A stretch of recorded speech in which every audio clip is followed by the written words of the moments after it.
right back here, you're going to want an angle because of the way this is set up. So just going to plug in here. And then we will take it up front here. And we will plug it in right here into the computer, C to C. And then our on-off switch will be on the back. So this is going to be your power button right here. And you're just going to turn it on. Before you can actually turn them on, you're going to want to remove these so you can see the screen, because you'll see these are dark. So they will cover your screen and you won't be able to tell if you have it on. So remove these before. So here's the one I plugged in first. Move that down to the second port. The first one's power, but when you hook this up to your computer, it should have power. So I moved that port, the C to C, from the top port down to the second one. Then I needed to also plug in the second one of these. So what I did is use the HDMI to C, because my computer only has one C to C port. Some have multiple. This one only has one. So this is an HDMI to C, and this is the C to C. And if you look up front here, I do have the computer on. So when you're looking at this, you notice there's 4 cords that came with it. These 3 say for product. The C1 to C2, C1 to C2, and the HDMI to C1. Those 3 will all be blue tagged. The HDMI to C will tell you right there it's the power cord only. So if you try to use it to hook it up, it will not work. You need to use one of the other 3. Now you're going to see both of these are very clear. This is the one that comes on your computer, of course. So you can move this however you want, closer or further away. You can stretch it out. You can angle these however you want. These are lightweight, so the leg in the back is holding it. And these, you see the picture is just as clear as the one on the computer. So when you unlock it, you're going to notice that it's a mirror. So you have to set your computer up so that it's not mirrored, because this is basically just going to show what you have going on on your middle screen unless you set it up to be a try. So first you're going to right click. You're going to go to your display settings. Right here is what you're looking at. It says 1 and 2. We actually have 3 on this one, so we're going to switch it up. The reason you have to have 2 power cords is if you watch right here, each one of these powers one side or the other. It doesn't power both sides. See how I'm showing you? This has got power, but it's not on. This side has power and is on, but when I plug this one in, this one will start working as well. On my computer, it's asking me to identify, so I identified it. It picked up there was 3 screens. So 2 is my main screen, which is this. And then as you see, I can slide my mouse all the way across, and I can close this other one out. So now I have my mouse is set up to go all the way across like this. So once you have it set up for all 3 of them, you just hit extend to this display. Now here's my mouse. You watch it slide over here, but it's not here or here. I can slide it back to the middle and then over here. What this allows you to do, if I minimize this, I can open, let's say this. I can drag it over here. And you look, I can make multiple screens here while I still have this one. Then over here, if I want, I can open Google Chrome.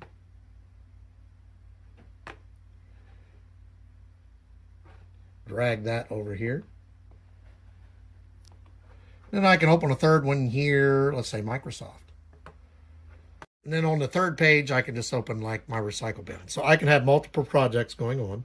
So I have this, I have this, I have this. So if I'm working, let's say I'm on a chat, I can have a chat open here while I have a project going on here and a chart here. So I can use the chart from over here, share it on my chat over here, and still be working right here. So, and I have to do this at work quite a bit. So I might be having a chat on over here, visual chat where they can see me and I can see them.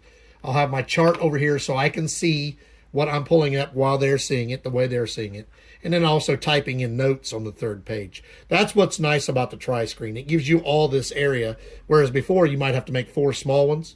Now you have multiples here. You can just swing it over like this. Notice you also have the ability, if you want to, you can mirror your phone or use your desktop on your phone and hook it up here. I have it on desktop right now, but when you do that, what it's going to do on my phone didn't have enough power to run the screen, so you have to hook the power cord back up here in this top port right here,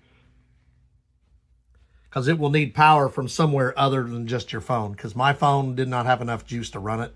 So in order to do that, I had to plug the power cord into the top and then plug it in over here. So that did give me the ability to, now I'm able to use my phone on one screen, as you see right here. So I can use my screen. I got set up as a desktop from my phone. So I have my phone on this screen as a desktop, but then you're going to have to go back in and reset this up as a 2 screen, because you'll see it's mirroring itself. It's because I disconnected the third one. So what you have to do is go back in here and set it up as a 2 instead of a 3. So it's not hard to do. You just minimize this, and then you will go back in, do your display settings, and switch it. See, now it's a 2, and then you just want to extend these displays. And then right now my mouse will go back and forth across these. So you want to keep the changes. So now I'm able to pull my mouse back and forth while I'm using my phone over here. And it's not just your phone. You can also use, that's why this became 2, because the third one is hooked up to my phone. It knows that my phone's not. That's why you have the duplicate. I told you if you didn't have them both plugged in, only one will work. That way you can plug one side into your phone, or a switch, a game system like a switch. Switch can hook up to this, and you could actually be using 2 sides of your monitor while your child is playing a game here. This is nice if you're like at an airport and you're working and you have a child there. They could play your game on this screen here while you're working on these 2. Or vice versa over here. So you can have a phone plugged in, or if you really wanted to, you could hook a switch up to this side, use this side for a computer, and hook your phone up to this side. So you can have 3 different devices at once, as long as you have the power cord plugged in. So the other option I have, when I plug this in, it's going to ask me if I want a mirror. I don't want a mirror this time. I don't want a desktop, I'm going to mirror. So now what my phone is showing, so it's going to ask you if you want a desktop, so you can make your phone into a desktop on here. Or you can just mirror your phone. So whenever you do, see when I move my finger on here, it will hear.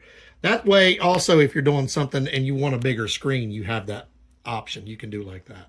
So I could have a switch over here. I could have my phone over here while I have my computer here. Or I can have my computer on 2 screens, a phone, or a switch on this screen. So it gives you a lot of options. And you can go in and change all your display settings on these too. So you can change your brightness, color, all that, but that will only affect the ones that are hooked up to your computer. If it's hooked up to your phone, you'll have to go into the phone settings to make the adjustments. When you go back to the 3 again, that's all I did was unplug it from my phone and plug it back in. My computer was already set up. So unless you shut your computer down, it should stay set up for that. And you'll notice my mouse right here on this side, moving around to here. Then I can move it over here. Then I can move it over to here. So you have 3 different screens. And you can have multiple things on each screen. So if you've got 6 things going on, you can minimize this or maximize this. And then I can shrink this size, drag it over. Then I can have another one this size here. So I can technically have 6 things going on right here. 1, 2, 3, 4, 5, and 6, and still have a big enough screen that I could see all of them very good. Let's say, like I start, maybe you have the chat here, but at the same time you've got separate chats going on here, which I've also had that happen. You're doing text chats while you're in a chat, and you're watching your screen. So you have a lot of room with this. You'll notice this is a 17-inch screen on this computer. These are 15.6, but you can't really tell that much because it is close, and I have it tilted back. Perfect setup. So once again, if you want to set it up, you're going to hit identify. If you only have a single screen, only one of these plugged in, it's only going to show 2. If you have both of them plugged in, it'll show 3. So then that's all you got to do is extend the display to these screens.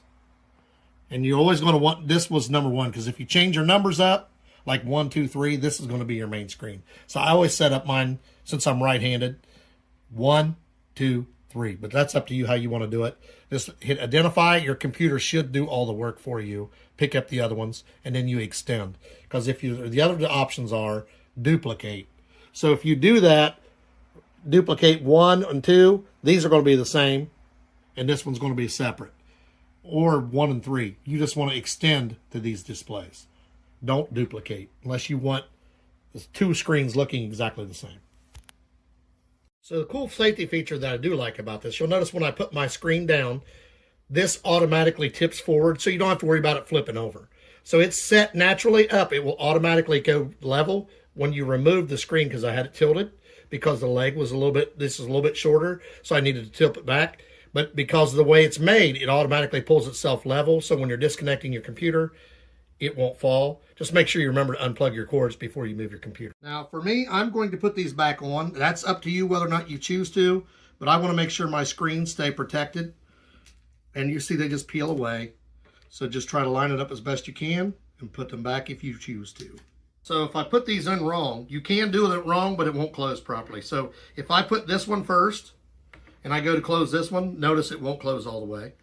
So you'll know right away if you did it the wrong way. You want to do the right side first, then the left side, and then it will be flat. You just want to put your strap back on so it's taped nice and closed. Then you just slide it in here, and you'll notice right here is the spots for your accessories. These, if you want to put them in there. And it slides neatly right back into your little case. I like this case, as I've said before. I like the way it feels too. It's got like a really nice texture to it, and this side is actually padded. This side is like flat. This side is padded, so you know which